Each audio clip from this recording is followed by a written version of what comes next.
Sungguh mimpi yang aneh. Aku segera menggambar semua hal yang kulihat. Hutan itu, rumah itu, tapi anehnya aku tak bisa mengingat wajah wanita itu. Kenapa kau menggambar semua omong kosong ini? Ayah merebut sketsa dari tanganku dan melihatnya dengan cemberut. Itu muncul di mimpiku dan... Buang itu semua. Mulai sekarang jika kulihat kau membuang-buang waktumu dengan gambaran bodoh ini lagi akan ada konsekuensinya. Ini sangat berlebihan. Aku tak bisa hidup tanpa menggambar. Ini satu-satunya yang membuatku tetap waras.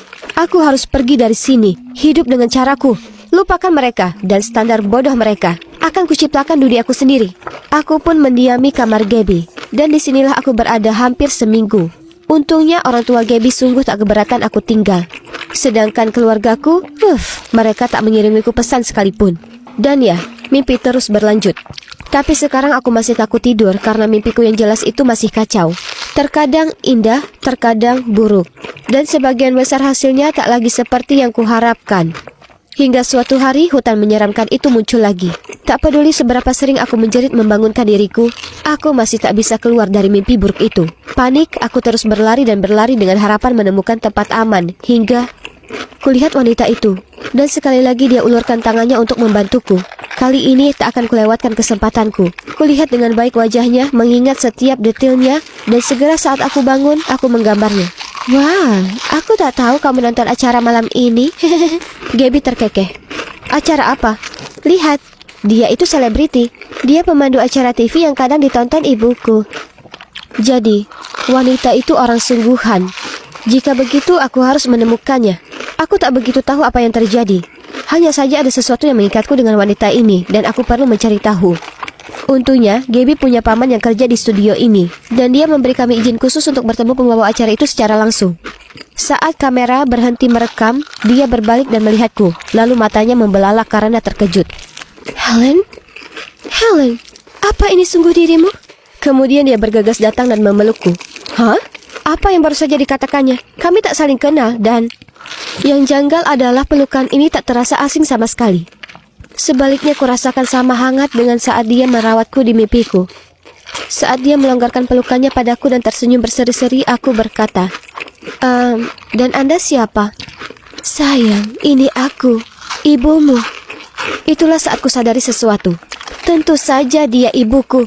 Lihat, kami punya mata yang sama. Tak perlu dikatakan ini kejutan besar. Kami saling berpelukan lama sekali disertai air mata. Lalu ibu mengajakku ke belakang panggung, mengambilkan segelas air, lalu menceritakan semuanya. Jadi setelah aku lahir, ibu pernah tertangkap skandal perselingkuhan. Ayah marah soal kerugian yang akan terjadi pada karirnya. Jadi dia mendapaknya keluar dari rumah dan tak izinkan dia melihatku. Sekian lama setelahnya, ibu menemukan kalau nenek ada di belakang semuanya. Hanya karena ia tak menyetujui pernikahan ini, jadi ia menyusun ide itu. Tapi kenapa ibu tak pernah berusaha menemukanku, padahal selama ini ibu tinggal begitu dekat? Oh, tidak sayang. Aku selalu menjagamu. Suatu kali, beberapa tahun lalu, kulihat kau sedang bermain di taman. Rambutmu dikuncir dua dan... aku berusaha mendekatimu, tapi ayahmu mengancamku.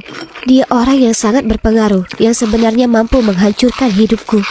Dan kupikir tidaklah adil untuk menyeretmu melewati itu semua. Tapi semuanya sudah berubah sekarang. Aku tak akan meninggalkanmu sendiri lagi. Aku masuk ke rumah itu dengan biasa saja, dan semua orang berhenti melakukan aktivitasnya dan melotot padaku dengan jijik. Wow, kau kembali. Jika kau tak siap belajar dengan baik, maka tak usah repot-repot tinggal. Aku menghela napas panjang, lalu berkata, ayah tak bisa memperlakukanku seperti ini lagi. Aku berusaha keras dan tak adil kalau ayah menghukumku hanya karena aku menjadi diriku sendiri. Jadi aku pergi dan aku tak akan pernah kembali. Kemana kau akan pergi? Itulah saat ibu masuk.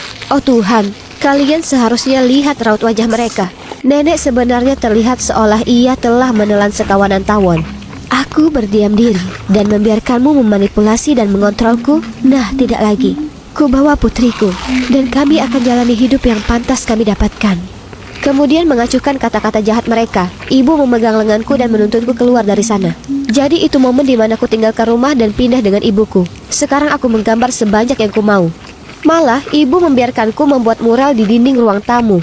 Ini akan keren sekali ketika selesai. Oh, dan tentang lucid dream itu, Aku tak lagi menulis naskah. Sebaliknya, ku sadari bahwa aku lebih baik fokus pada kehidupan realitaku dan menjadikan diriku versi terbaik dari diri sendiri semampuku. Lagi pula, sehebat apapun dunia mimpi, tak akan seindah seperti menjalani hidup secara langsung.